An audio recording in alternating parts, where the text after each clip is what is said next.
नमः श्री वर्धमानाय निर्धूत कलिलात्मने सालोकानां त्रिलोकानां यद्विद्यादर्पणायते।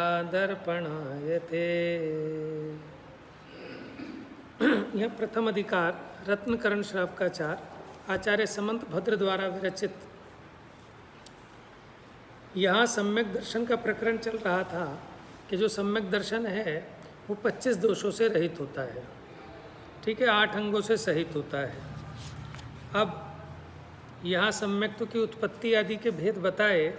उसके बाद देखिए पेज नंबर 64 पर बीच में एक बोल्ड लेटर में लिखा है सम्यक दृष्टि के 8 गुण, ठीक है।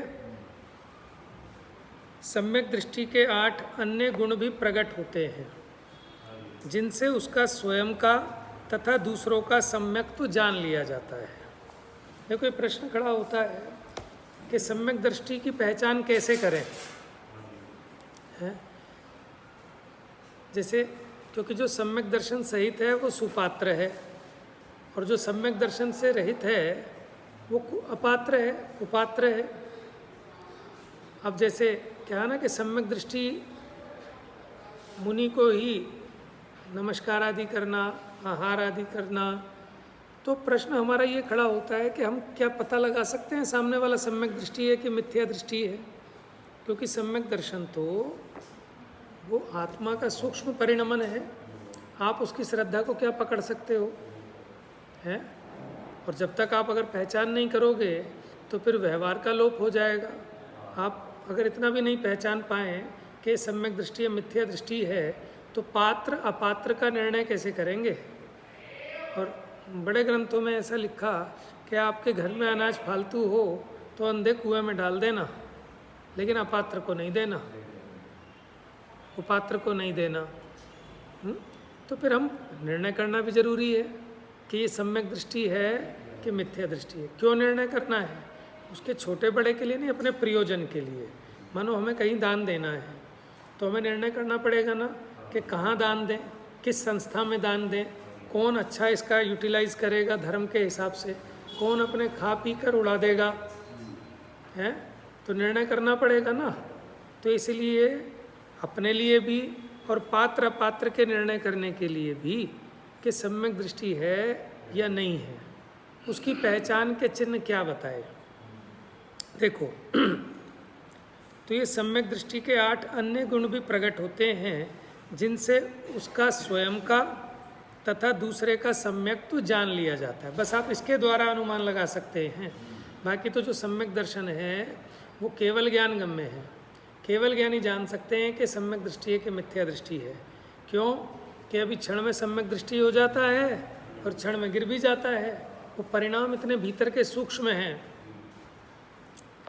तो अब ये 8 बताए, वैसे इनको 4 में भी बताया, प्रशम, संवेग, आस्तिक्य, अनुकंपा। अष्टपहुड़ में भी ये विषय आया, वहाँ पे भी ये बताया कि 4 चिन्ह हैं जिनके द्वारा सम्यक्त्व का निर्णय किया जाता है। जिसमें 4 गुण पाए जाएं वो सम्यक दृष्टि है। तो यहाँ उसको 8 भेदों में बताया। संवेग, निर्वेद, आत्मनिंदा, गर्ह, उपशम, भक्ति, वात्सल्य, अनुकंपा, ये 8 गुण जिसमें होते हैं उसे सम्यक दर्शन है अथवा होता है ऐसा जानना। अब देखो क्या क्या है। हाँ बता। संवेग का मतलब क्या होता है? धर्म, धर्मात्माओं में, धर्म के साधनों में, धर्म के फल में उत्साह, उछाव, जिसे कहते हैं ना उछाव निकाल रहे हैं, उछाव। उछाव क्या है कि उल्लास, उत्साह, प्रफुल्लता, ऐसा जो जीव का भाव है उसको कहते हैं उछाव।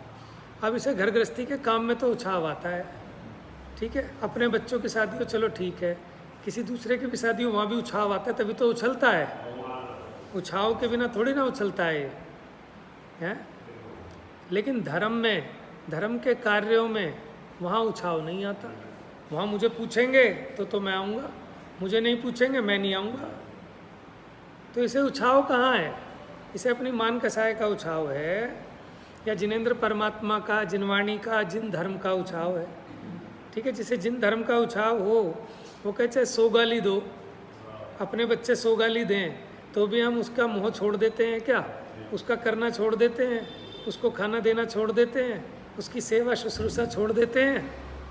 नहीं छोड़ते। क्यों? क्योंकि वहाँ वात्सल्य है, अपनापना है।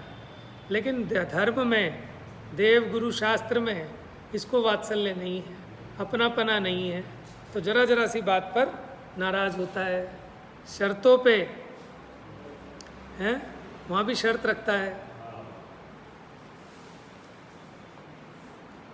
तो संवेग माने क्या होता है? धर्म, धर्मात्माओं में, धर्म के फल में, धर्म के साधनों में ये जो जीव का उल्लास भाव है, उछाव है, उत्साह है, इसका नाम है संवेग। और निर्वेद क्या होता है? निर्वेद होता है संसार, शरीर, भोगों से उदासीन भाव। भले उसमें लग रहा है लेकिन उसकी वैसी पकड़ नहीं है, वहाँ की आसक्ति की तीव्रता नहीं होती, उसको वो चीज़ें निस्सार दिखाई देती हैं, समझ में, असार दिखाई देती हैं। और ये धर्म ये सारभूत दिखाई देता है। तो धर्म में उत्साह, ये संवेग, और संसार शरीर भोगों में अनुत्साह, उदासीन भाव, ये निर्वेद। समझ के दोनों एक दूसरे के अपोजिट हैं। नहीं, देखो ऐसा है, जो मिथ्या दृष्टि के है ना, उसका पता है कैसे दिखाई देता है? जब वीडियोग्राफी हो रही होगी तब उसका उछाव आएगा, और जब वीडियोग्राफी नहीं होगी तब उछाव नहीं आएगा। सम्यक दृष्टि तो अकेला भी होगा तो उसे उछाव रहेगा। वो धर्म के कार्य में कि कोई मुझे देख रहा है तब उसकी हरकत अलग होगी मिथ्या दृष्टि की, कि अगर लोग नोटिस कर रहे हैं तो अपना दर्शन करने का स्टाइल अलग होगा, और कोई नहीं देख रहा तो दर्शन करने का स्टाइल अलग होगा। वो चीज़ें ज़्यादा लंबी नहीं चलती, वो पकड़ में आ जाती है, समझ में है? क्योंकि वो क्या कहते हैं कि काठ की हांडी 1-2 बार ही चढ़ सकती है, उसके ज़्यादा बार नहीं। उसी प्रकार ही जो मायाचारी का व्यवहार है ये किसी से छुपता नहीं है, ठीक है, सब समझते हैं। वो अलग बात है कि कहना नहीं चाहिए, कहते भी नहीं है, लेकिन ज्ञान में तो सबके आती है कि क्या सही है और क्या गलत है।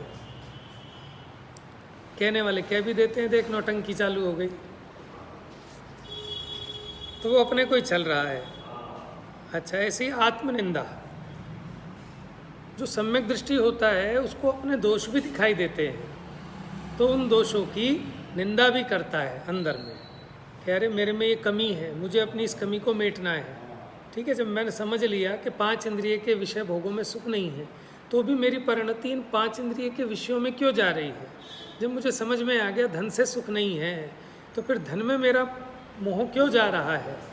ये स्त्री पुत्र परिवार सब मेरे से भिन्न है, फिर भी मेरा परिणाम बार बार इनमें जाता है, तो अपने ऐसे भावों की स्वयं से ही निंदा करता है। इसका नाम है आत्मनिंदा। जो आत्मनिंदा करता है ना, दुनिया उसकी निंदा नहीं कर सकती। दुनिया उसी की निंदा करती है जो अपनी आत्मनिंदा नहीं करता, क्योंकि जो व्यक्ति अपनी आत्मनिंदा करता है वो अपने दोषों को मेट लेता है, वो अपना सेल्फ इवैल्यूएशन कर लेता है। सामने वाला तो तब टोकता है कि जब आप अपने आप अपनी गलती को नहीं मानते, उसे मिटाने का प्रयास नहीं करते। समझ में आया ना? तो जो आत्मनिंदा नहीं करते उन्हीं की जगत में निंदा होती है। जो अपनी आत्मनिंदा करते हैं तो उनमें ऐसे दोष, ऐसे मोटे दोष रहते नहीं कि जगत उनकी निंदा कर सके। समझ में आया? 3 टाइम की सामायिक प्रतिक्रमण इसीलिए तो है हा हा मैं अदयाचारी, क्या है? हा मैं दुष्ट अपराधी, पढ़ते हैं ना आलोचना पाठ में, मैंने दोष किए अति भारी, लेकिन ये अपने दोष मानने को तैयार नहीं होता। समझ लो वो मिथ्या दृष्टि का लक्षण है। समझ गए? जो अपने दोष ही मानने को तैयार नहीं है, उसके कसायों की कितनी तीव्रता है। जो साक्षात दोष दिखाई दे रहे हैं, अपने दोष को दोष नहीं देख रहा, तो कभी उसका दोष मिट सकता है क्या? कभी नहीं मिट सकता। क्या चीज़?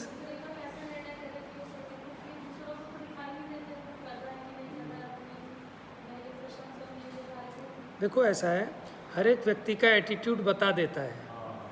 आप अगर देखें ना, ये चीज़ समझ में आ जाती है कि कौन अपनी गलती को फील कर रहा है, क्योंकि जिसको अपनी गलती फील होती है वो शर्मिंदगी में होता है। और एक व्यक्ति जिसको हम कहते हैं एक तो चोरी, ऊपर से सीना चोरी, वो गलती भी करता है और चोड़ा भी होता है। एक व्यक्ति गलती करने से पहले शर्मिंदगी में रहता है, जैसे कि बेटी का बाप, वो कितना भी कर ले लेकिन वो अपनी आत्मनिंदा करता है कि हम वो नहीं कर पाए जो करना चाहिए था। वो कितनी बढ़िया आओ भगत कर ले, कितना ही बढ़िया भोजन करा ले, लेकिन फिर भी वो अपनी आत्मनिंदा करता है। समझ में आया ना?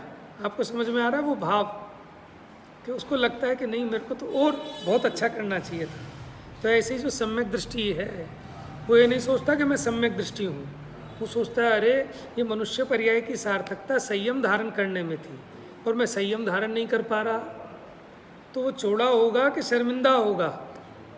बात समझ में आ रही है? माने वो लो रहता है, हाई नहीं होता, क्योंकि वो जीव की परिणति बता देती है।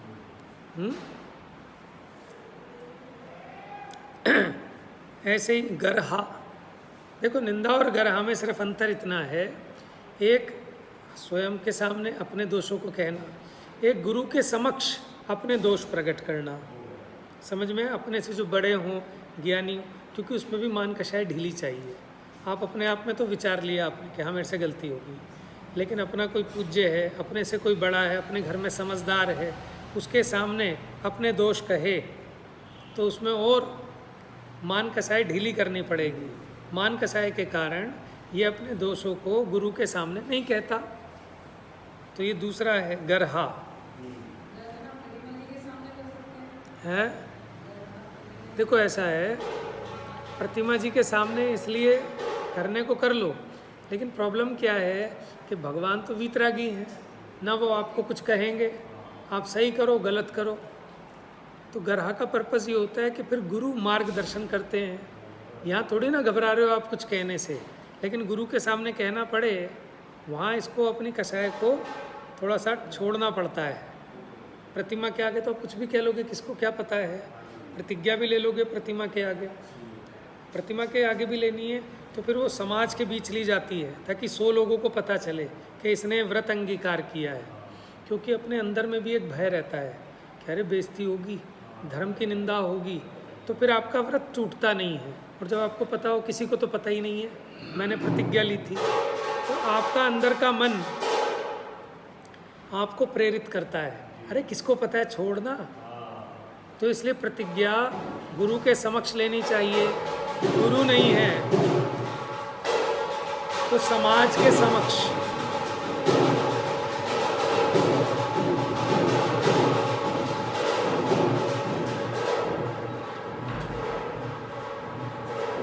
कुंडी लगा दो ना।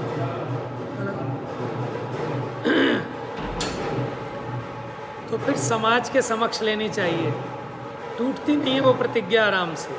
और अकेले में ली गई प्रतिज्ञा जब मर्जी टूट जाती है, उसके टूटने के चांसेस बहुत ज़्यादा हैं। समझ में आया ना? उपशम, उपशम मैंने होती है शांतता, यानी उसकी कषाएं इतनी तीव्र नहीं होती कि हर किसी से लड़ता मरता फिरे।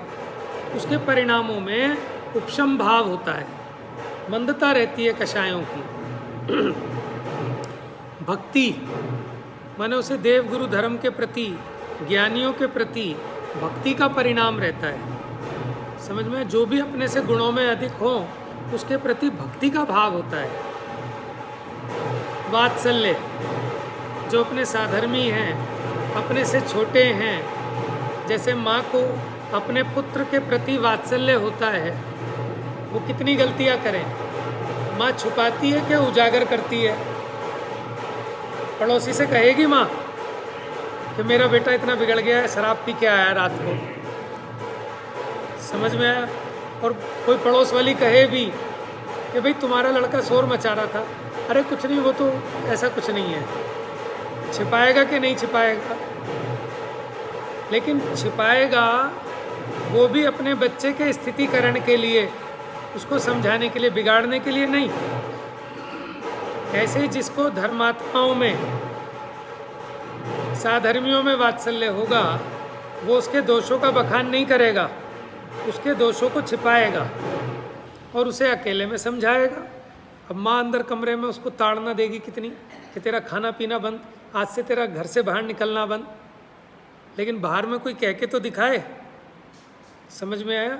इसीलिए जिसको धर्म से वात्सल्य होगा तो वो अपने एक भी साधर्मी को, चाहे अपने से छोटा हो समान हो, कि वो धर्म से च्युत ना हो जाए। ये पेज नंबर 64 पर है।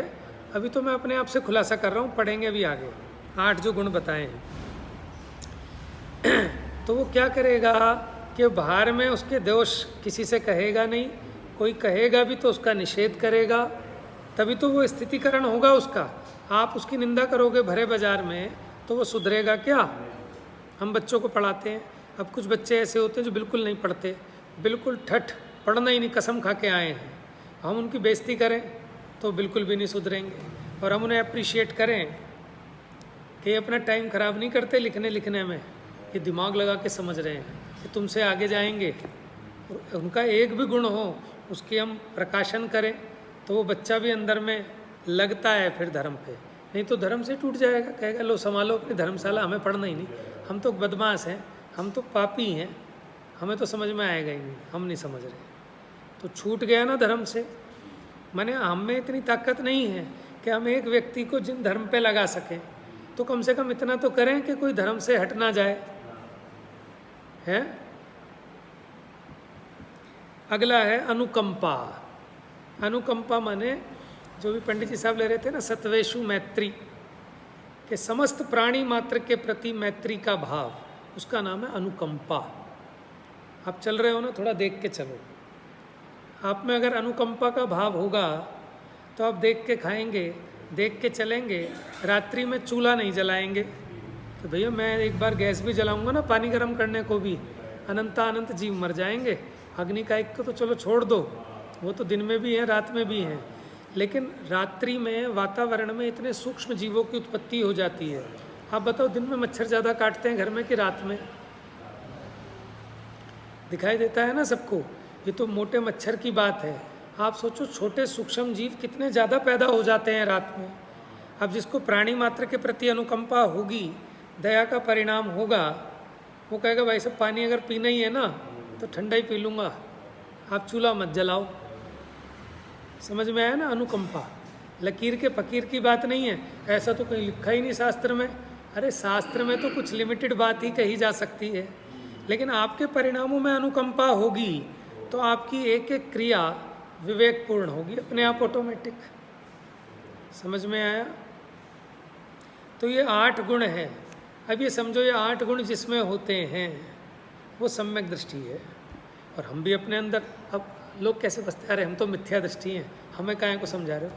अरे मिथ्या दृष्टि को तो समझाने हैं कि ये 8 गुण अपने में प्रकट करो तो सम्यक दृष्टि हो जाओगे, और जो सम्यक दृष्टि होते हैं उनके 8 गुण दिखते हैं। समझ में आया? आप देखो सम्यक दृष्टि को संवेग, संवेग माने धर्म में अनुराग होता ही है, क्योंकि उसे धर्म अच्छा लगा। वो है ना, एक भजन लिखा था उन्होंने, देह जाए तो भले जिन धर्म रहना, उसको संवेग है धर्म के प्रति परिणामों में, कहने से नहीं होता। टोडरमल जी कहते फल लगता है सो अपने परिणामों का लगता है, कोई बातें बनाने से तो होता नहीं। बातें तो बड़ी बड़ी बना लें हम कि जैन धर्म की जय हो, हम धर्म के लिए प्राण दे देंगे, मार देंगे, मर जाएंगे। पीछे चला था ना क्या शिखर जी के ऊपर, तो कई लोग ये कह रहे थे कि हम कमज़ोर नहीं हैं, हम मरना जानते हैं तो मारना भी जानते हैं। समझ में आया? उन्हें अभी पता ही नहीं है, पहले उनसे ये तो समझो भैया धर्म है क्या। उन्हें समझ में नहीं आता क्षमा, मार्दव, आर्जव है, वीतराग भाव, ये धर्म है। धर्म समझ में आएगा तो सारे झगड़े खत्म हो जाएंगे। झगड़े इसलिए हो रहे हैं धर्म के नाम पे कि उन्हें धर्म ही समझ में नहीं आ रहा कि धर्म है क्या। अगर उन्हें पता हो धर्म है क्या, कि सामने वाला आपको 10 गाली दे तो भी आप परेशान नहीं हो, इसका नाम है धर्म। समझ में? सामने वाले ने 1 गाली दी, हमने 2 गाली दे के मारी, ये कोई धर्मात्मा का लक्षण है? ये कोई धर्म है? धर्म का मतलब है शांत, आप किसी से डिस्टर्ब नहीं होंगे। ठीक है ना, सामने वाला हमें 100 गालियाँ दे लेकिन हम डिस्टर्ब ही नहीं हुए। समझ में आया? इसका मतलब है कि हमारे चित्त में धर्म है और हम धर्म के नाम पे तलवारें निकाल रहे हैं, लड़ रहे हैं, तो आपको पता ही नहीं धर्म क्या है। तो ये पहला गुण है सम्यक दृष्टि का, कि उसको धर्म से अनुराग होता है। ठीक है, खाली कहने भर का नहीं, दिखावे भर का नहीं, अंदर से होता है। ठीक है, माँ अपने बेटे को सुबह से उठाकर नहलाती है, धुलाती है, खिलाती है, पिलाती है, डांटती भी है, मारती भी है, सब काम करती है, लेकिन दिखाने के लिए करती है कि इसके पापा खुश हो जाएंगे कि मैंने इस बच्चे को नहला दिया सुबह सुबह, इसको खाना खिला दिया, इसके लंच में एक फ्रूट भी रख दिया। क्यों? दिखाने के लिए करती है, उसको उसमें अनुराग है। ठीक है, और आप अगर कोई आया रखो अपने बच्चे के लिए तो वो एक एक काम करेगी ना, सिर्फ काहे के लिए? दिखाने के लिए। एंट्री कराएगी उसकी एक एक चीज़ की, कि सर मैंने इसके लंच में आज एक फ्रूट भी रख दिया है, सर मैंने आज इसको कोल्ड ड्रिंक बना के पिलाया था, मैंने ये कर दिया, मैंने वो कर दिया। समझ में? करती तो क्या है? गिनाती है। अब आप ये समझ लें, जो धर्मात्मा है वो अनुराग को जताता है कि अनुराग करता है धर्म से? दोनों में अंतर है ना, है? एक तो जताता है, साहब हमने अपनी ज़िंदगी कुर्बान कर दी धर्म के लिए, आज आप ऐसी बात कह रहे हो, हम 20 साल से इसकी सेवा में लगे हैं और आपने इतनी बड़ी बात कह दी। तो क्या तू क्या दिखाने के लिए कर रहा था? तेरे परिणामों में आया भी कैसे? माँ के मुंह पे कभी ये वचन नहीं आते कि मैंने तुम्हारे बच्चे को 20 साल पाला पोसा बड़ा किया, कभी नहीं आते उसके मुंह में, उसके मन में भी नहीं आते, क्योंकि वो किसी और के लिए नहीं कर रही, वो अपने उस अनुराग के लिए कर रही है। समझ में है? ऐसे जो धर्म की सेवा कर रहा है वो किसी के लिए थोड़ी कर रहा है। आप सुबह आ जाते हो, मान लो 6 बजे, आके सामग्री तैयार करते हो, प्रक्षाल करते हो, किसके लिए कर रहे हो? किसी दूसरे के लिए? भगवान के लिए? और आपका झगड़ा हो जाए, आप नाराज़ हो जाओ, मुझे पागल समझाए, मैं 6 बजे उठ के आता हूँ, सर्दी में गर्मी में सारी सामग्री तैयार करता हूँ इन सब लोगों के लिए, ये आएंगे हाथ हिलाते हुए 7 बजे बाबूजी बन के, इनको सामग्री भी तैयार चाहिए, सब कुछ तैयार चाहिए, और फिर कहेंगे प्रक्षाल हमारी निकलवा दी। समझ में? अब आप गुस्सा करो, अरे भैया वहाँ गुस्सा आएगा ही नहीं, क्योंकि हम तो अपने उस भाव की पुष्टि के लिए, अपने आनंद के लिए कर रहे हैं। आप हमें 100 जूते मारोगे ना, हम तब भी करेंगे। समझ में आया? हर एक चीज़ का। तो ये सम्यक दृष्टि का चिन्ह है। अब बताओ, जिसमें ऐसा भाव है वो सम्यक दृष्टि है, कि जिसको धर्म के प्रति अनुराग है, कहने के लिए नहीं, भीतर से। संसारी मिथ्या दृष्टि का अनुराग तो शरीर ही से हो रहा है। अब जितनी चिंता उसको शरीर की है उतनी धर्म की नहीं है। अब देखो ये भी समझ लेना, धर्म कहीं बाहर नहीं है, धर्म कोई मंदिर में नहीं है, यहाँ अपने परिणामों में ही है। जितनी चिंता देह की करता है, देह में कोई फोड़ा हो जाए ना, तो आज का टाइम इतना ख़राब आ गया, आदमी को तुरंत डाउट ये जाता है कैंसर ना हो जाए। अभी मुझे किसी का पता चला, किसी के पैर में कोई एक काला सा निशान था, वो बाद में पता चला कैंसर के सेल डेवलप हो गए उसमें। अब बताओ, आदमी सुन सुन के भयभीत होता है। जिसके ज़रा सा भी कुछ हो जाए ना, वो तुरंत टेस्ट वेस्ट कराने भागेगा। तो आप सोचो शरीर की कितनी चिंता है इसको। लेकिन मेरे परिणामों में गिरावट आ रही है, ठीक है, किसी की कोई बात सुन के तुरंत भड़क पड़ता हूँ, इसकी चिंता होती है जीव को अपने परिणामों की, है? मेरी आई बुढ़ोती पर विषय से कामना हटती नहीं। मैंने बुढ़ापा आ गया, बाल सफ़ेद हो गए, लेकिन विषयों की कामना कम नहीं हो रही, उल्टा और बढ़ती जा रही। इसकी चिंता लगती है क्या कि किसी अच्छे डॉक्टर को दिखाएं तो कैंसर फैल रहा है? समझ में आया? इसकी चिंता नहीं लगती। क्यों? क्योंकि संसारी मिथ्या दृष्टि का अनुराग शरीर से ही चल रहा है, क्योंकि वह चाहता है कि शरीर उज्जवल रहे, ये नहीं चाहता कि परिणाम उज्जवल रहे, हैं? शरीर सड़। अभी एक मुनिराज देखे मैंने, पीछे से मतलब कोई एलर्जी हो रही थी, जम रही थी। मैं कह रहा हूँ चलो वो तो एलर्जी हो रही थी, लेकिन धूल मिट्टी जम जाती है, क्योंकि साफ़ तो करते नहीं, पोंछते हैं नहीं, पोंछने की मनाही है। पोंछ लें तो वो भी स्नान हो गया, कपड़े से भी पोंछ लें वो भी स्नान हो गया। स्नान कोई जल से ही थोड़ा ही होता है। आप ड्राई क्लीन भी तो कराते हो कपड़े, और गरीब आदमी नहीं कराता, अमीर आदमी कराता है ड्राई क्लीन है। बाज़ारों में भी ऐसी चीज़ें आने लगी, आपको मुंह धोने की ज़रूरत ही नहीं।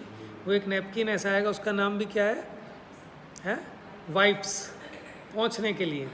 उसमें अपने आप कोई सेंट लगी होती है और वो क्या क्या क्रीम व्रीम लगी होती है, उससे पोंछ लो चमक गया। तो वो तो और महंगी चीज़ है अमीरों के। तो अब ये है, क्योंकि मुनिराज को चिंता अपने परिणामों के स्नान की है, वो अपने परिणामों को धोते हैं। समझ में, परिणामों की निर्मलता पे ध्यान है, देह पे से ध्यान हटा लिया। श्रीमद जी से पूछा था ना कि क्या बात है, आप तो सूखते ही जा रहे हो। उन्होंने कहा मेरे 2 बाग हैं। अब भैया वो आत्मा रूपी बाग में पानी देता हूँ तो ये शरीर वाला बाग सूखा रह जाता है, और इसके चक्कर में लगूंगा तो पानी तो लिमिटेड है, उपयोग तो लिमिटेड है। तो अब आप उसमें ढूंढोगे, क्योंकि रिसोर्सेज लिमिटेड हैं अपने पास, उपयोग सीमित है, समय सीमित है। तो अब किसको समय दें? ये शरीर को दें, दुकान को दें, घर वालों को दें, कि यहाँ आत्मा को दें? तो जहाँ समय लगाओगे वहाँ रिजल्ट आएगा। दुकान पे आप टाइम से जाके बैठते हो, टाइम से डील करते हो तो रिजल्ट आता है, वहाँ दुकान बढ़िया चलती है। ऐसे जब आप शास्त्र पे ध्यान से सुनेंगे, बैठेंगे टाइम से, तो उसका भी रिजल्ट आएगा। जब अकेले में एकांत में अपने समीप बैठेंगे तो फिर उसका भी रिजल्ट आएगा। माने आप इनपुट डालेंगे तभी तो आउटपुट आएगा। अब इसका विचार ही नहीं आउटपुट में। आउटपुट में क्या देखता है कि 10 लोग मुझे धर्मात्मा कहने लगे, मैं अपने थोड़े कपड़े चेंज कर लूँ, थोड़ी भाषा चेंज कर लूँ, थोड़ा बाहर का खान पान चेंज कर लूँ। माने जो जो चीज़ें दूसरों को दिखती हैं वो सब चेंज कर लेता है, और अब सोचता है कि अब मैं धर्मात्मा हो गया। 10-20 लोगों ने भी कह दिया। प्लानिंग होती है ना कि जिस दिन मैं रिटायर हो जाऊंगा रंगीन कपड़े बंद। समझ में आया? ये त्यागियों जैसे कपड़े बनवाऊंगा, वो बढ़िया वाले मफत लाल के कपड़ा लाऊंगा, बढ़िया टेलर से सिलवाऊंगा, और फिर मैं उसको ऐसा लगता है कि मैं धर्मात्मा बन जाऊंगा। तो किसके लिए धर्मात्मा बनना है? अंतरंग शांति के लिए, कि सामने वाले की रिकॉग्निशन के लिए। और अगर सामने वाले से वो एक्सेप्शन, अप्रूवल नहीं मिले तो फिर खेद खिन्न होता है। समझ में आया? फिर खेद खिन्न होता है। जैसे आपने वो चुटकुला सुना होगा ना, वो एक औरत वो ये पूछने लगी, मैंने उसके घर में आग लग गई, और वो बाहर पब्लिक इकट्ठी हुई तो ऐसे कहने लगी, हाय मेरी तो किस्मत लुट गई, मेरे घर में आग लग गई, आग लग गई। एक ने पूछ लिया, अरे बहन ये अंगूठी कहाँ से लाई तो इतनी महंगी बढ़िया वाली डायमंड की? तो कहती, कम बकत पहले ही पूछ लेती तो इसमें आग क्यों लगती? कि वो आग भी इसीलिए लगाई कि किसी ने पूछी नहीं, अंगूठी लाई इतनी महंगी, और पूछी किसी ने नहीं, तो इतने परिणामों में परेशानी हो गई है। अब ऐसी जीव को होता है कि ये अपने उस रिकॉग्निशन के लिए कि लोग मुझे कहें कि हाँ ये धर्मात्मा है, वो सब काम करता है, लेकिन फिर भी कोई धर्मात्मा नहीं कहे तो इसके परिणामों में ऐसी खेद खिन्नता होती है। फिर इसका दिमाग चल जाता है, गालियाँ बकता है सबको कि सारे दुष्ट हैं, पापी हैं, इन्हें धर्म के प्रति प्रेम ही नहीं है, इन्हें धर्मात्माओं के प्रति प्रेम ही नहीं है। रात को खाना खाते हैं, रात को पानी पीते हैं, रंगीन कपड़े पहनते हैं। अब तुमने छोड़ दिए ना, तो तुम इसलिए वो कहते हो कि वैसे तो ये नोटिस नहीं कर रहे, कम से कम अब तो नोटिस करें। तो अपने को ऊंचा कहलाने के लिए दूसरों को गाली बकनी चालू करता है, दूसरों को नीचा कहलाना चालू करता है। तो ये सब अपने को ठगने के सौदे हैं। मुझे एक बात बताओ, सारी दुनिया मिलके आपको धर्मात्मा कह दे, लेकिन आपको जो सुख मिलेगा वो तो अपने भीतर में, आपके परिणामों में जितनी शांतता है, जितनी वीतरागता है, जितने राग द्वेष की हानि है, उससे मिलेगा ना। है हम धर्म के नाम पर आए, लेकिन वहाँ भी हम पथ भ्रष्ट हो गए, अटक गए, भटक गए। कैसे हो कल्याण के करनी काली है, कैसे हो भुगतान के हुंडी जाली है। अब जाली हुंडी लेके जाओगे, है नकली बैंक का ड्राफ्ट है, कैसे भुगतान होगा? अब लड़ो बैंक वालों से, कहीं से भी लड़ो, है परिणाम अपने ऐसे खराब हैं तो फिर फल ऐसे ही आएगा। समझ में आया? शरीर में कैंसर होता रहे, वो उससे मेरे दुख का संबंध ही नहीं है। और मैं तो आप सब लोगों को भी कहना चाहता हूँ, कभी आपको डाउट भी हो ना, तो भूल के भी कभी ना तो एक्सरे कराना, ना स्कैन कराना, ना एमआरआई कराना, समझ गए। जहाँ है वो वहीं स्टॉप हो जाएगा, लेकिन नहीं भी है ना तो डेवलप हो जाएगा। अभी आ रही है ऐसी रिसर्च कि आजकल जो ब्रेस्ट कैंसर बहुत हो रहा है, उसका कारण ही वो है कि जो मेमोग्राफी का टेस्ट करते हैं उसके कारण वो डेवलप होता है कैंसर। हाँ, वो तो कैसी मूर्खता है ये जीव को, ये सब अज्ञान है ना। क्यों? इसमें आसक्ति बहुत है, और देह में आसक्ति का परिणाम ये आ रहा है कि जो ठीक ठाक हैं वो भी पहुंच जाते हैं, और जबकि उसके बाहर लिखा होता है रेडियोलॉजी के बाहर कि यहाँ एक्सरे की मशीन है, दूर रहें। वो जो अंदर खड़ा होता है ना वो भी सामने नहीं आता।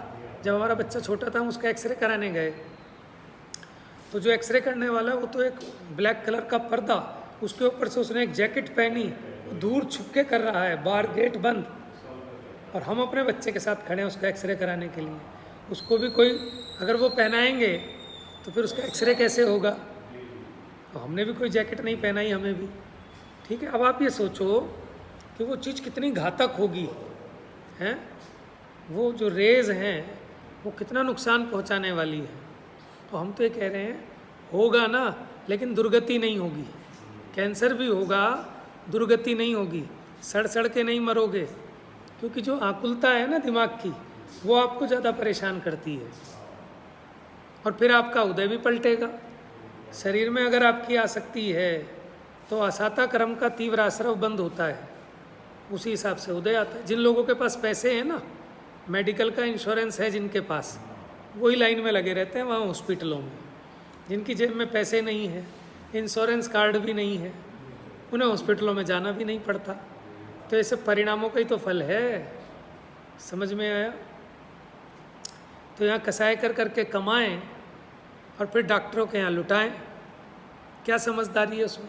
इससे बढ़िया तो दुकान ही बंद करो, घाटे की दुकान है कि जो हम धंधा व्यापार कर रहे हैं सिर्फ पाप का व्यापार है ये, और कुछ नहीं है टोटली। आपको सब, हमारा तो कपड़े का काम है, एक भी हिंसा नहीं होती। अरे उसकी जीव की हिंसा नहीं हो रही, लेकिन तुम भी तो एक जीव हो। पर की हिंसा से बड़ी निज की हिंसा होती है। समझ में आया? कि अपने आत्मा की हिंसा, अपने आत्मा में मोह राग द्वेष परिणामों का उत्पन्न होना। आपका प्रोफेशन कितना ही क्लीन क्यों ना हो, कोई जीव की हिंसा नहीं होगी। लेकिन आप बताओ, परिणामों में कसाए हुए बिना क्या आपका वो धंधा चल सकता है क्या? बिना क्रोध भी होता है, मान भी होता है, माया भी होती है, लोभ तो है ही। तो पाप का धंधा है कि नहीं? अब साफ से साफ डॉक्टर कहे साहब हम तो देखो कितना अच्छा काम कर रहे हैं, कि अच्छा काम कर रहे हो, ये तो उनका अंतरंग जानता है कि कितना अच्छा काम कर रहे हैं। कि अगर उनके परिणाम, माने कितना खतरनाक धंधा है। ये तो बड़ी पवित्र विद्या है डॉक्टरी की, कि दूसरे का दुख मिटाने की। आज भी ऐसे लोग हैं जो जले की दवाई फ्री बांटते हैं, है ना, कौन कौन सी, कि वो धर्म बुद्धि से। और कई लोग ऐसे जो नाप वाप चढ़ाते, कोई पैसे नहीं लेते, वो कहते भैया ये तो हमें पुरखों से मिला है और हमारी तो विद्या गायब हो जाएगी। लेकिन वो तो छल प्रपंच के लिए, वो तो चाहते हैं जल्दी से जल्दी कितने ऑपरेशन हो। वो तो तुरंत आती है, ओ भाई साहब ये तो डर का व्यापार है। जितना डरा देंगे, वकीलों का भी तो यही है, डॉक्टरों का भी यही है। कोई हो तो बुरा मत मानना भैया, जो अच्छे हैं उनकी प्रशंसा है, वो तो अपने परिणाम को खुद भोग रहा है जी।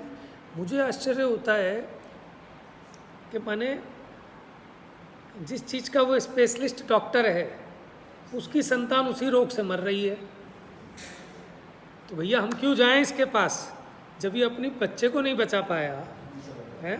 माने पेडियाट्रिक्स में दिखाते हैं और पता चला इसके बच्चे को बड़ी प्रॉब्लम थी और वो मर गया। तो आप दिखाओगे अपने बच्चे को उस डॉक्टर को कि जो अपने बच्चे को ठीक नहीं कर पाया, हमारे बच्चे को क्या ठीक करेगा? है वो एक डॉक्टर देखा, वो कहें के लिए हेयर ट्रांसप्लांट और वो सब के लिए, और आपके बाल झड़ेंगे नहीं। वो खुद तो गंजा है, हमें क्या ठीक करेगा? समझ में आया? स्किन एलर्जी के लिए एक डॉक्टर के पास गए दिखाने, बहुत पुरानी बात है, और उसका चेहरा देखा ऐसा काला, मैंने कहा ये खुद तो गोरा नहीं हो पाया। समझ में आया? और दूसरों को क्रीम लिख रहा है कि जी आपके टैनिंग हो गई है, इससे आपका रंग साफ हो जाएगा, ये एलर्जी। मैंने कहा भाई ये देखो तो सही से, लेकिन ये जीव अपनी बुद्धि गिरवी रख देता है। गायनोकोलॉजिस्ट के पास जा रहे हैं, उससे पूछ तो लो कि भैया तेरे घर में तेरी बहन को, तेरी बेटी को, तुझको कोई गायनी की कोई प्रॉब्लम तो नहीं होगी, बताओ कोई कह सकता है कि नहीं है? फिर हम क्यों मूर्ख बने जा रहे हैं? और वो हमको डराते, भाई साहब आप बस सही टाइम पे आ गए और 1 मिनट लेट करते तो बस कंट्रोल से बाहर थी बात। बहुत समझदार हो आप। तो एक को पटा लिया, उसको लगते हाँ मैं समझदार हूँ, जो साथ में गया है। अब वो कहता है नहीं नहीं डॉक्टर साहब, भाई साहब बहुत पहुँचे हुए हैं और बहुत मैंने अच्छी उन्होंने उसका एग्जामिनेशन किया है और बिल्कुल ठीक, तुरंत कराओ भाई साहब, इसमें लापरवाही मत करना। और बंदे को कटवाओ, घेरते हैं। और देखो एक जगह वही बसें चलती थी ना पहले, जब बसों में सफ़र करते थे, वहाँ लिखा होता था कि हराम का पैसा आंतड़ियाँ फाड़ फाड़ कर बाहर निकलता है। समझ में आया? हम छोटे थे तो हम क्या स्टाफ चला लेते थे, बस में चलता था ना उस समय, फैशन में था कि स्टाफ से काहे का स्टाफ भाई, स्कूल का ही कार्ड दिखा देते थे। समझ में आया? तो मुझे लगा इन्होंने हमारे लिए लिखा है ये कि भैया टिकट ले लो चुपचाप, नहीं तो आंतड़ियाँ फाड़ फाड़ के बाहर निकलेगा। मुझे लगा फिर ये पिटाई करेंगे, कुटाई करेंगे, तो इसको कह रहे हैं कि आंतड़ियाँ धमकी दे रहे हैं देखो। लेकिन उसका अर्थ अब समझ में आया। क्या समझ में आया? कि जब डॉक्टरों के जाओगे, चीरा लगाएगा, आंतड़ी को काटेगा और कहेगा लाओ जी 20 लाख रुपए दे दो। अपनी आंतड़ियाँ भी कटवा रहे हैं और 20 लाख रुपए भी दे रहे हैं। इसी का नाम तो है कि आंतड़ियाँ फाड़ फाड़ कर बाहर निकलेगा। तो क्या निकल रहा है? वो कोई गलत पैसा आ गया, समझ में, किसी का दिल दुखाया कि साहब हमने क्या गलत पैसा कमाया, हम तो ईमानदारी का काम। आप समझ ही नहीं पा रहे कि गलत चीज़ क्या है, हैं? हम ये सोचते हैं कि हमने सामने वाले को बेईमानी से ठग लिया, उसका पैसा मार लिया, यही बेईमानी का है? क्या आप अपने आराधना को छोड़कर, समझ में आया, जिसकी आपको ज़रूरत नहीं है उससे ज़्यादा ही कमा रहे हैं, तो बेईमानी नहीं है क्या? जितनी आपको ज़रूरत है आप अपना नुकसान करके उससे ज़्यादा अपना उपयोग वहाँ लगा रहे हैं, एक्स्ट्रा कर रहे हैं। कसाय, देखो कोई भी व्यापार है बिना कसाय के पैसा नहीं आता, क्योंकि पंचम काल में इतना पुण्य लेकर कोई नहीं आया हो। इसमें लिखा पंचम काल के धनाढ्य जीवों के परिणाम। जब आप पे धन नहीं होगा ना तो आपके परिणाम अलग होंगे, और जब धन आ जाएगा तो गारंटी से आपके परिणाम गिर जाएंगे। ये लिखा है पंचम काल के धनाढ्य जीवों के परिणाम। समझ में आया? तो आप देखो कि वहाँ वो लिखा कि हराम का पैसा आंतड़ियाँ फाड़ फाड़ कर बाहर निकलता है। तो हम वहाँ क्यों अपना उपयोग लगाएं कि पहले कमाएं? किसके लिए कमा रहे हैं लोग आजकल? डॉक्टरों के लिए। अरे साहब कोई बीमारी हो गई, कुछ हो गई, 1 मिनट में 20 लाख रुपए चाहिए। तो तुम्हारा पहली प्रयोजन यही है कि पहले तो बीमार पड़ेंगे। बीमार कहाँ से पड़ता है जीव? स्ट्रेस लेके। छल कपट जो ज़्यादा करेगा उसका स्वास्थ्य ज़्यादा खराब रहेगा, वही ज़्यादा स्ट्रेस में है। अच्छा है बताओ, अंबानी इतने नौकर हैं, इतना पैसा, उसे तो स्ट्रेस नहीं होगा ना? जो ज़्यादा ऊपर की लिस्ट में है उसको ज़्यादा स्ट्रेस होता है? और डॉक्टर जाते कहता है भैया स्ट्रेस मत लो। अब उस डॉक्टर से पूछ लो कोई तेरे को स्ट्रेस है, 2 मिनट में दोबारा पूछ लो ना उससे, डॉक्टर साहब समझ नहीं आई, दोबारा जा, मेरे पास दिमाग मत खराब करो, आ जाते हैं पागल कहीं। तो हमसे ज़्यादा स्ट्रेस तो तुमको है, तुम हमें उपदेश दे रहे हो कि स्ट्रेस मत करो। तो माने हमने दुकान भी गलत चूज़ की है कि आप जो दुखी हो ना, ये शरीर की परेशानी से नहीं, आप जिनवाणी को नहीं सुन रहे, भगवान के उपदेश को अंगीकार नहीं कर रहे, ये आपके दुख का कारण है। तो आप यहाँ आओ, सारे दुख मिट जाएंगे। ये शरीर के कैंसर से कोई परेशान नहीं है, अपनी उल्टी बुद्धि के कारण परेशान है। ठीक है? आप ही देखो वो क्या है कि तेज गति से वो सेल्स का डेवलपमेंट होना, वही तो है ना। माने वो सब में रहते हैं कीटाणु, लेकिन प्रॉब्लम कोई नहीं है।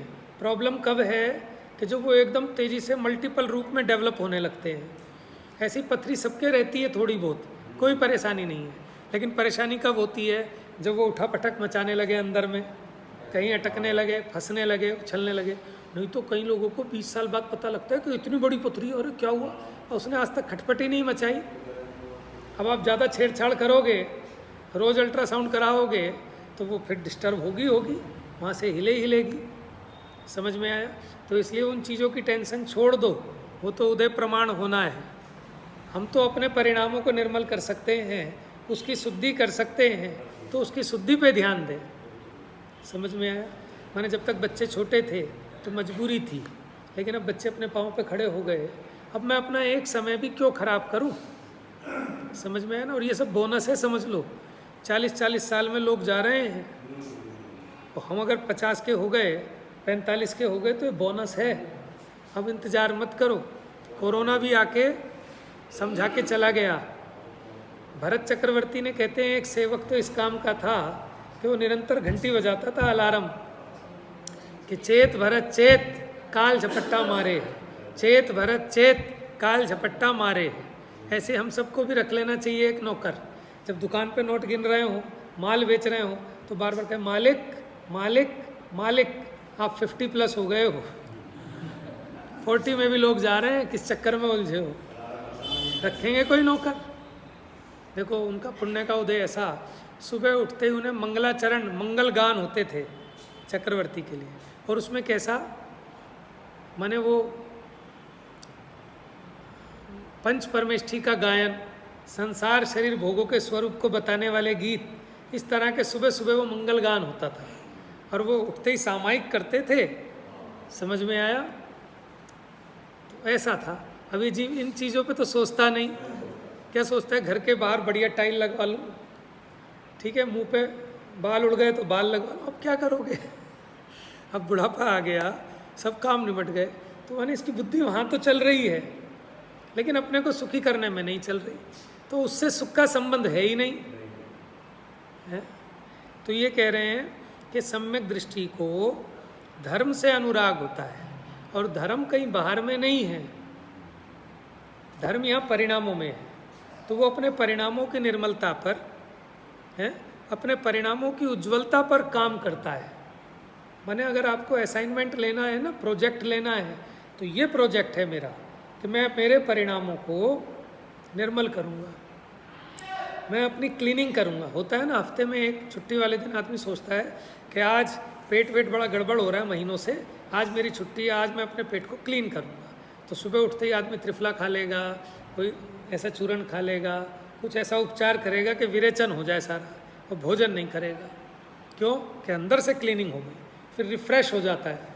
करते हैं ना वर्क, वो समझदारी है।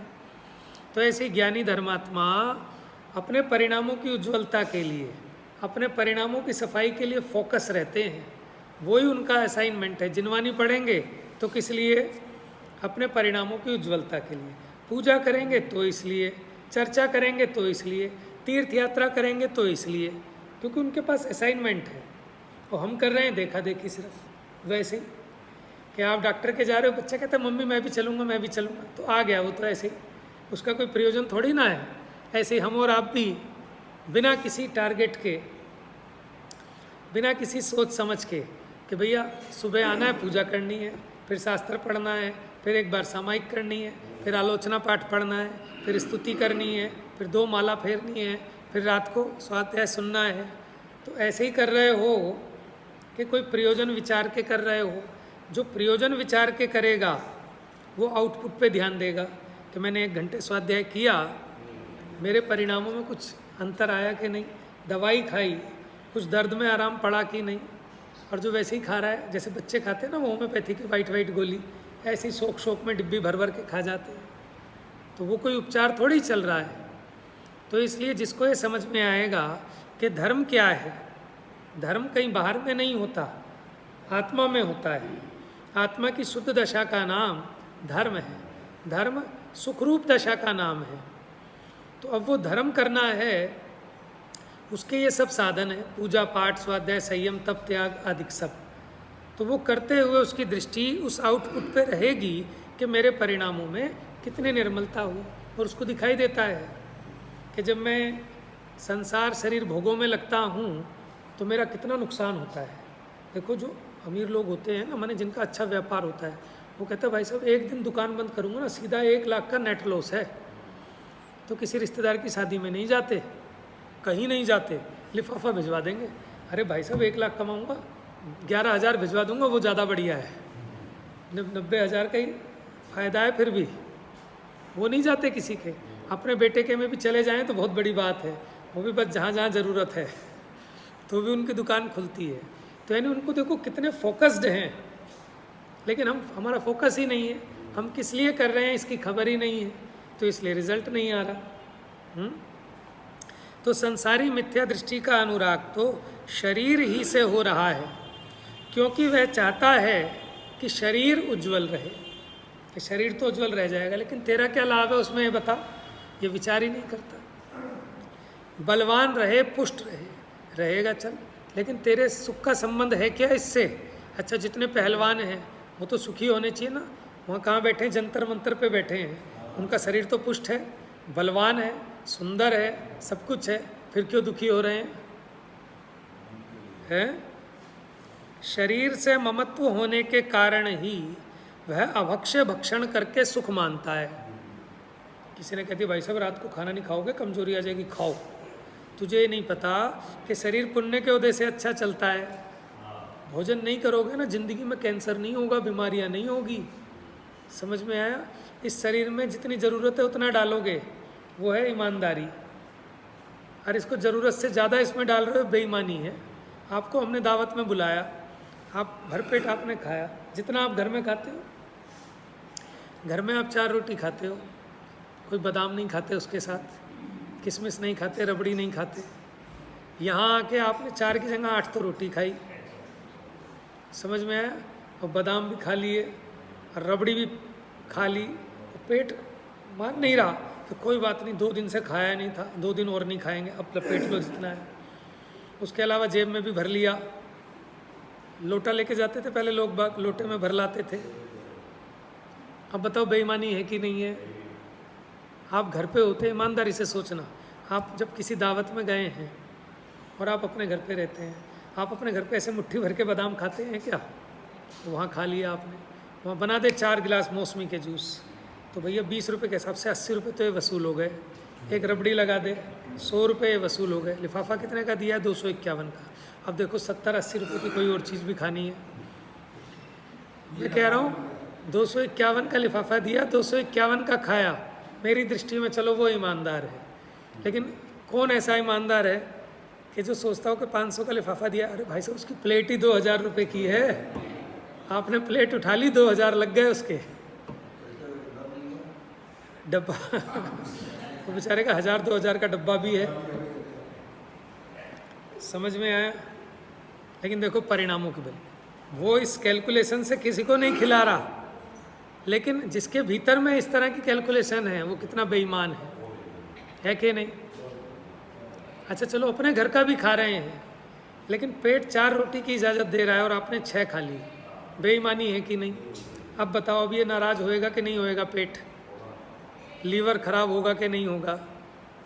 अब बताओ, वो तो अपने स्वरूप में चल रहा है। जिस मशीनरी की कैपेसिटी इतना चलने की, आप उससे इतना ज़्यादा काम कराएंगे तो भैया वो तो बैठ ही जाएगा। माने आप अपने शादी करके बीवी को लाए, आपने बताया, पूछ लेते भैया कैसी फैमिली है, कि जी माँ बाप है, एक छोटा भाई है बस। अब आप अपने 10 भाई बुला लें गांव से, 10 बहनें बुला लें, वो बेचारी वो तो पूरे दिन आटा ही ना निपटे उसका है, वो तो दिखेगी 40 साल में ऐसी दिखेगी 80 साल की हो गई। समझ में आया? तो ये मिसयूज़ है, ये बेईमानी है। तो ये शरीर की अपनी कैपेसिटी है, जितनी भूख है उतना खिलाएं तो ईमानदारी। अभी जीव के चक्कर में ज़्यादा खिलाएं और फिर कहे कि साहब हमारा लीवर ख़राब है, दिख रहा है ना सबका पेट, क्या चिन्ह है कि जिसका पेट दिख रहा है बाहर में, इसका मतलब गड़बड़ है, ख़राब है, उसने बेईमानी की है। अरे प्रेमचंद जी का एक कोटेशन था कि हराम का खाए बिना पेट बाहर नहीं आता। मैं मोरी गेट के स्कूल में था भाई साहब, मैं कोई कंपटीशन एग्ज़ाम था मेरा, वो एग्ज़ाम देने गया था, एंट्रेंस था या क्या था, तो वहाँ मैंने वो पढ़ा, मैंने अपने पेट को देखा, मैंने कहा भाई साहब सही है। तो तब तो हमारा पेट था ही नहीं, पतला ही था बिल्कुल। समझ में आया? तो हमने कहा ठीक लिखा है इन्होंने, ये जितने मोटे हैं ना सारे लाले जो होते हैं सेठ, ये सब इनका पेट बाहर आ जाता है। तो कुछ हराम की खाते हैं। तो हराम का वर्ड बहुत गहरा है, मैंने पढ़ा नहीं प्रेमचंद को ज़्यादा, लेकिन आप कहीं पढ़ेंगे तो पता चलेगा वो क्या कहना चाहते हैं। और ये सच्ची बात है कि जो बिना मेहनत किए खाते हैं, ज़रूरत से ज़्यादा खाते हैं, उन्हीं का तो पेट बाहर आता है। तो ये हराम का है। हराम का मतलब ये नहीं है कि आपने किसी का चोरी करके खाया वही हराम का होगा। आप अपने बाप की खा रहे हैं, अपने पैसे की खा रहे हैं, तो भी वो हराम का है। बात समझ में आ रही? न्याय नीति ये है। तो आप सुखी रहोगे, स्वस्थ रहोगे। दुखी तो हम अपनी वजह से हो रहे हैं, और ये सबको समझ में आता है। जिस दिन आप शाम को भोजन ना करें, आपको अच्छा लगता है, हल्का हल्का फील होता है, स्वाध्याय में भी नींद नहीं आएगी।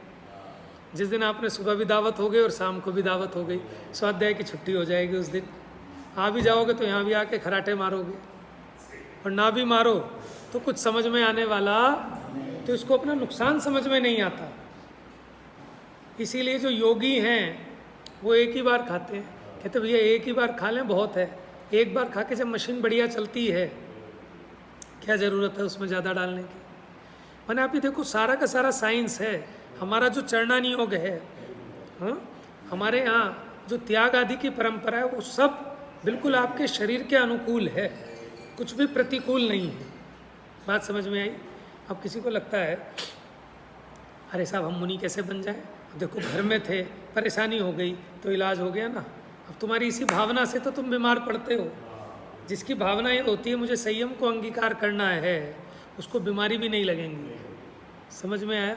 अब ये सोच के जीव संयम अंगीकार ना करे, अरे भाई साहब कल को कोई परेशानी होगी, अरे क्यों होगी परेशानी? परेशानी आपकी लापरवाही से होती है। कहे नहीं साहब कर्म के उदय से, कर्म का उदय भी ऐसे ही नहीं आता। हम लापरवाही करते हैं, तब हम, ये भी हमारे हाथ में है कि कैसा कर्म का उदय आए। समझ में आ रहे हो? आप भूख से कम भोजन करेंगे, आपके कभी ऐसा कर्म का उदय नहीं आएगा कि आपका पेट खराब हो, आपको अपच हो, अजीर्ण हो।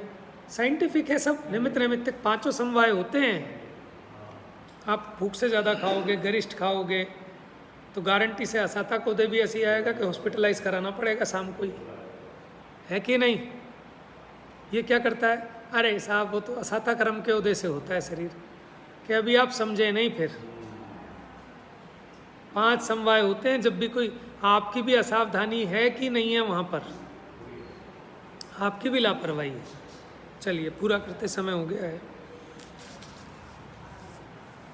शरीर से ममत्व होने के कारण ही वह अभक्ष्य भक्षण करके सुख मानता है। तो ये सम्यक दृष्टि के गुणों की बात चल रही है, तो उसके तो गुण हैं ही, लेकिन जो मिथ्या दृष्टि हैं वो भी सम्यक दृष्टि के गुणों को समझें और अपने जीवन में उन गुणों को विकसित करें, तो ये भी ज्ञानी हो जाएंगे, सुखी हो जाएंगे। हम ये कह रहे हैं कि कोई हमें मिथ्या दृष्टि कहे चाहे सम्यक दृष्टि, हमें इससे मतलब ही नहीं है। हमें तो अपना दुख मिटने से मतलब है। मुझे एक बात बताओ, मेरे पेट में दर्द नहीं है और रिपोर्ट ये दिखा रही है कि बड़ा भयंकर दर्द है, तो रिपोर्ट जाए भाड़ में। और रिपोर्ट में आ रहा है कि साहब, रिपोर्ट में आ रहा है कि उनको इतनी गंभीर प्रॉब्लम है, या रिपोर्ट ये दिखा रही है कि ओके है, लेकिन मुझे यहाँ वेदना है, तो रिपोर्ट का क्या अचार डालूंगा मैं? समझ में आया?